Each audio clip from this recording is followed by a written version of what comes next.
Nous venons de voir comment un rêve pouvait devenir réalité, même s'il a fallu attendre pour cela plus de 300 ans depuis le premier projet de tunnel sous la Manche.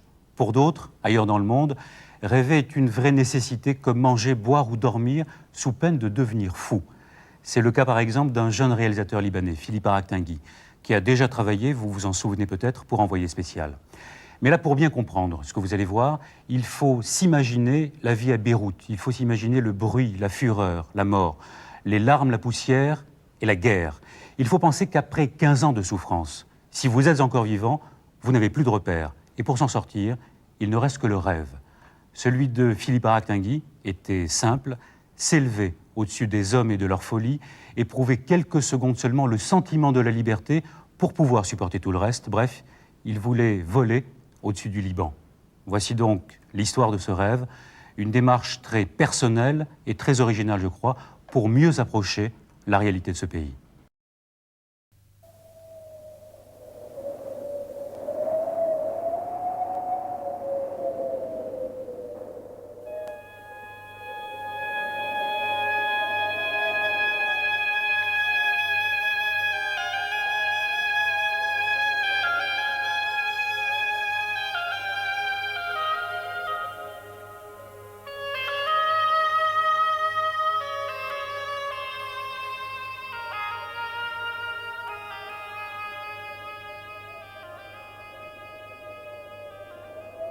Laisse-moi te raconter cette histoire.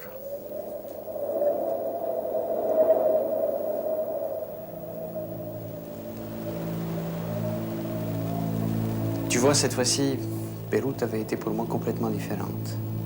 La destruction était différente, les cendres étaient différentes, les ruines étaient différentes. Il me semblait que rien ne bougeait plus, que tout était mort, quoi.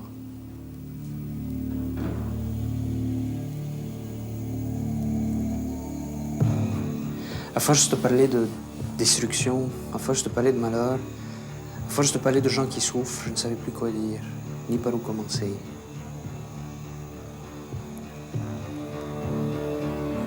Je ne sentais plus que j'habitais ce pays, que je vivais dans ce pays. Je vivais beaucoup plus le poids de sa souffrance. Et les ruines, je les sentais en moi. Je n'arrivais pas à m'en dissocier. Hier à peine, il y avait eu 20 morts. Qu'est-ce que tu as fait?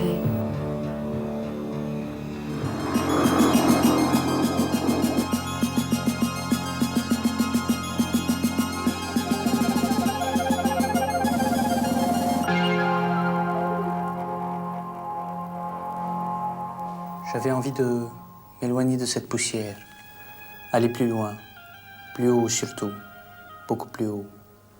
Essayer de respirer le Liban que j'ai connu enfant. Je suis monté dans un village chrétien entouré de quelques hameaux chiites, dans une région à la fois chrétienne et musulmane. Ici, pour quelques 3000 habitants, il y a environ 40 églises.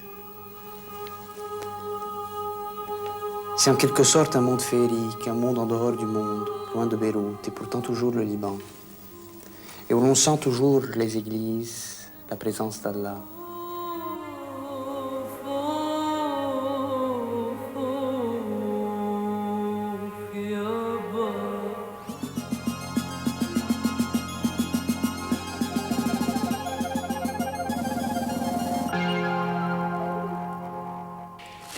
Je vais voler. Je suis inquiet pour toi. Je vais voler de l'endroit de la croix. Oui. Jusqu'à ce terrain là-bas. J'ai donc décidé de voler. Voler au Liban?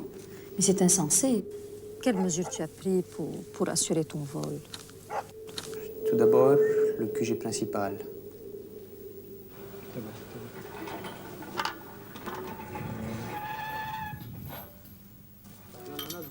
Donc, général, la raison pour laquelle je viens vous voir, c'est pour vous solliciter auprès de vous une autorisation de vol en parapente. Parapente, c'est comme le deltaplane, mais c'est un parachute qui a une forme rectangulaire, avec laquelle on vole sur une pente. On court avec et on vole. Mon consentement sur l'exercice même ou sur le danger? Je veux le consentement sur l'exercice même. Le danger... Parce que le danger, c'est à votre risque et péril. Oui, mais disons que s'il est possible, je voudrais savoir si on peut prévenir les casernes en dessous desquels je vais voler. Vous savez que nous sommes dans des circonstances assez difficiles, donc les gens risquent d'être sur leurs nerfs. S'ils voient un type en train de s'amuser en l'air, ils se disent « qu'est-ce qu'il fout celui-là ?» Peut-être un fou peut se mettre à tirer dessus. On n'est pas vraiment de problème qu'on ne... À mon avis, il n'y aura pas de problème. Allô? Le général a mis à ma disposition toute une unité pour protéger mon vol. Est-ce que vous pensez qu'il y a des risques de combat actuels? Non, on peut dire que ça va mal.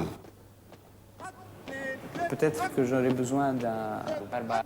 Par balle, ça fait lourd. Hein? Un pare-éclat alors, mais léger. Et par éclat, c'est inutile en volant. Parce que ce n'est pas d'éclat que vous allez avoir en volant si jamais il y a une infraction quelconque, je ne le souhaite pas. C'est plutôt une balle. Et le par-éclat n'arrête pas une balle.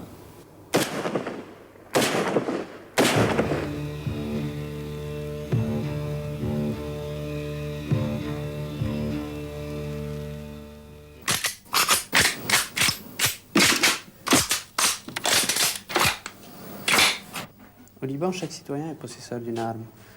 Et chacun risque à tout moment de tirer, croyant protéger son pays d'un quelconque commando aéroporté. Édouard est l'archétype même du collectionneur libanais. Comme tout le monde, il a commencé par avoir une arme personnelle.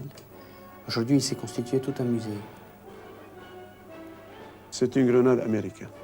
On ne peut pas l'essayer parce que là, j'en ai besoin. C'est pour ça que je n'ai pas de Elles sont toutes désamorcées? Non, tous, la plupart, mais il reste 2-3 parce que j'en ai besoin. J'ai toujours besoin, on ne sait jamais qu'est-ce qui arrive. Tu en as besoin pourquoi, justement? Pour se défendre. Mais se défendre de qui? Dans ton appartement, tu vis Non, ici? pas dans l'appartement. C'est de défendre à l'ennemi, contre l'ennemi. Fasciné à la fois par les instruments de la guerre et par ses conséquences, il parle de la mort comme on parlerait d'une femme. C'est ma joie, la mort, pour moi. J'aime vie triste. Dans son cabinet de toilette, il a entreposé les tenues militaires et les photos de tous ses ennemis. Là, c'est la tenue des Palestiniennes. Et derrière? Et derrière, c'est les forces d'Arabes, comme vous le voyez. À côté? C'est la photo de Hafez al-Assad, le vilain là. Et ça, le brigadier en syrien. Où est-ce que nous sommes, là? Nous sommes ici dans le WC. Et si un jour il voyait un parapentiste en l'air, est-ce qu'il lui tirerait dessus? Parce qu'il est militaire de formation, Édouard ne tirera pas. En cela, il est un peu différent des autres. Mais même dans son originalité, Édouard est un peu représentatif de nous tous.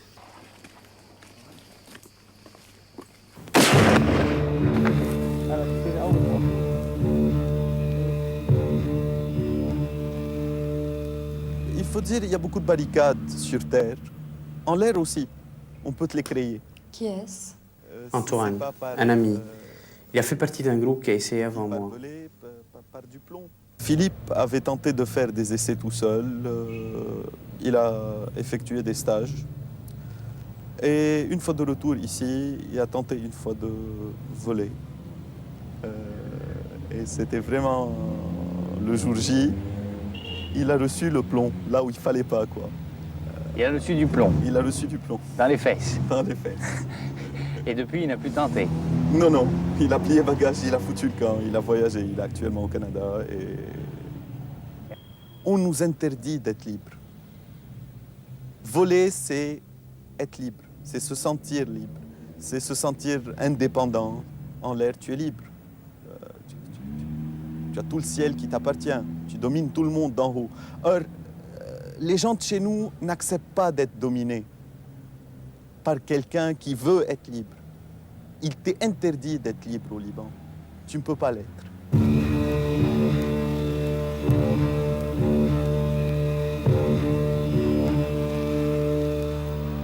بنهاية الحلقة من تيلسبور نستضيف معنا المخرج فيليب عراق تنجي تيحكينا عن لعبة منا معروفة بلبنان وهي البارابامب. Dans un second temps, il a fallu prévenir le plus grand nombre de gens possible. Et pour cela, tous les moyens étaient bons. لكن إذا شفتوا شي مرة جسم غريب طاير ما بكون فيليب طاير ما تستشبهوا فيه وتقوصوا عليه. بوب. لكن بنهاية الحلقة بذكر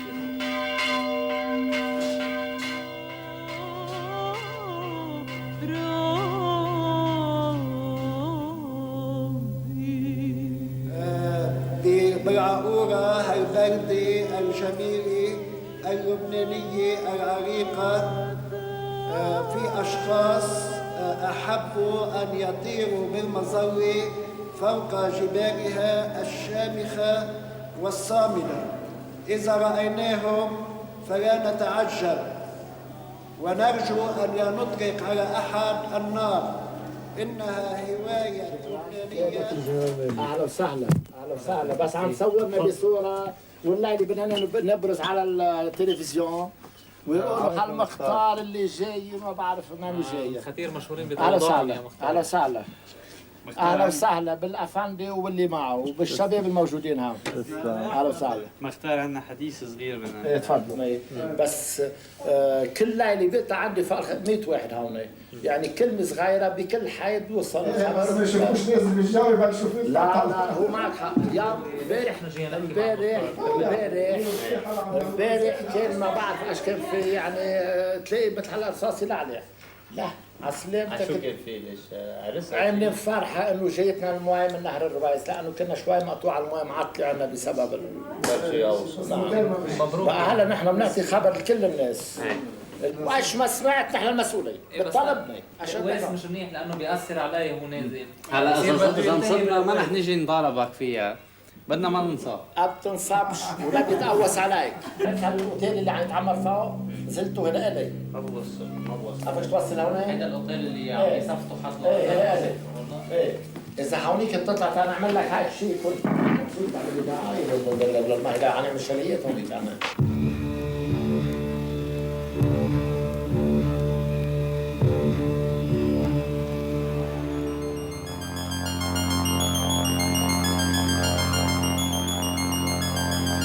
Il y avait plus d'une vingtaine de militaires au départ, sans compter 3 équipes de tournage, les bergers, les curieux.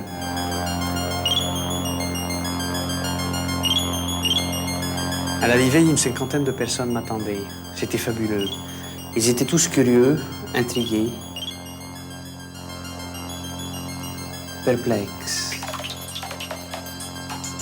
Tu avais peur?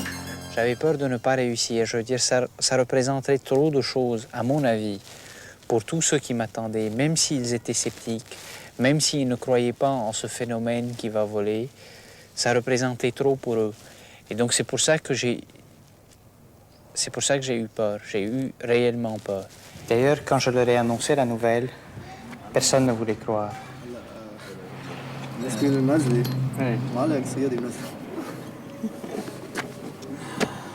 كيفك تجي بالمظلة؟ ومين بده يكبك بالسما فوق؟ بدنا نركض فيها ونطير لك الخبرية. كيفك تركض فيها يعني؟ نقف على صارت الصليب هونيك. انا قلت له على المنفخ. بيطير ايه؟ اقول لك شو منفخ مضروب؟ عندكم شو منفخ هون؟ عندنا منفخ تبع المزور. كل شيء انزيل بالعوره بيشفوك من تحت. بكون معه خابر. نحن بدنا شو هني طاير هدي سوري هدي لنساقط. بدنا نعوض ورايك. وانت بتشبه الصاروخ والكيف؟ انا وطاير ما لا طاير بدنا نعمل لك فرحه عظيمه. بس ابغى اوصل اللي بدكم اياه. بس انا وطاير لا هلا عرفنا باش نقوس لهي. يغط بالوطن قدام الباب عندكم. بدك تتأهل فيه تجيب له شي تفاحتين. ها؟ مشمش وتفاح وتفاح. خاو تفاح خاو لا أباش في خوخة.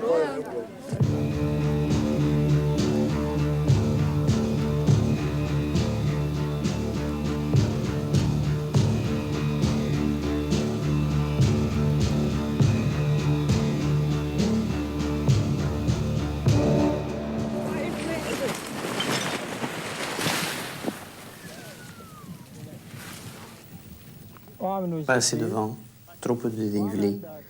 J'hésite un peu, puis je tombe. C'est la honte.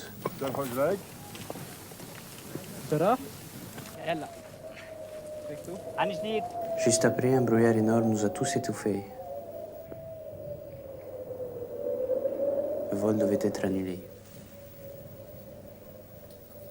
Et tu te sentais comment? Humilié, carrément humilié. Trop de gens m'avaient attendu, des heures durant j'avais honte. C'est pourtant pas ta faute, celle du temps. Oui, mais quand même.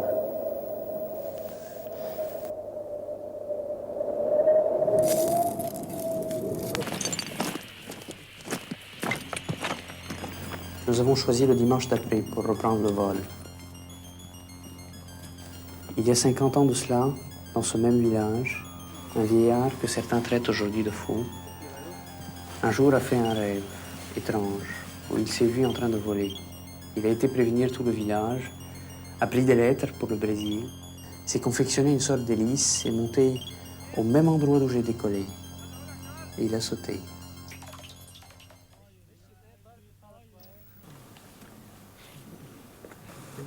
لك هنا طاير بالباراشوت اسم الله. هيك بدي اسالك فيليب كيف اعصابه؟ فيليب هلا ما مش عم يرد على حدا وعايش ما بعرف باي عالم. صار له شيء ولا لا؟ ايه بوزيتيف، شفناه عم يسلم ايده على وجهه.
Tu vois, dans ce pays, c'est peut-être aussi fou de voler que de tirer sur un parapentiste.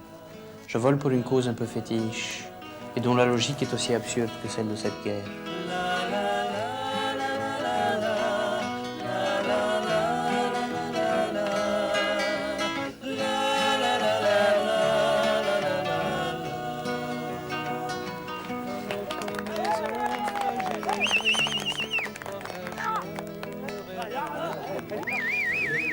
Finalement, peut-être que nous sommes tous fous, et peut-être que ce film n'a aucun sens. Dans un monde plein de néant, même les promesses sont